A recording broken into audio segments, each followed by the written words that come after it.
Ba't nakamay di ako? Hindi ko Ang isda ni Madam Ili, pulahan.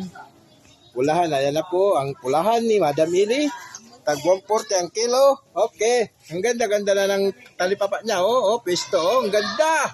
Relax lang si Madam Ili. Yan na po yung ano niya, yung nilagay ko kanina, yung may kadina para hindi makawala. Yan na po. 2 pisto na po sila. Yan. Yan na.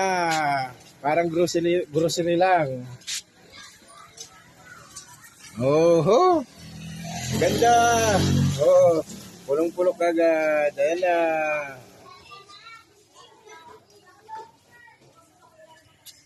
Yan na. Yan na. Itago nyo na tong rip nyo.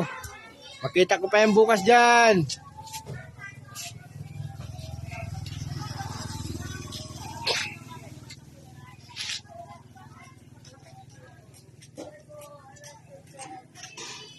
Ayan na si Madam Ili. Pulang-pulang. Aninda niya. 140 lang.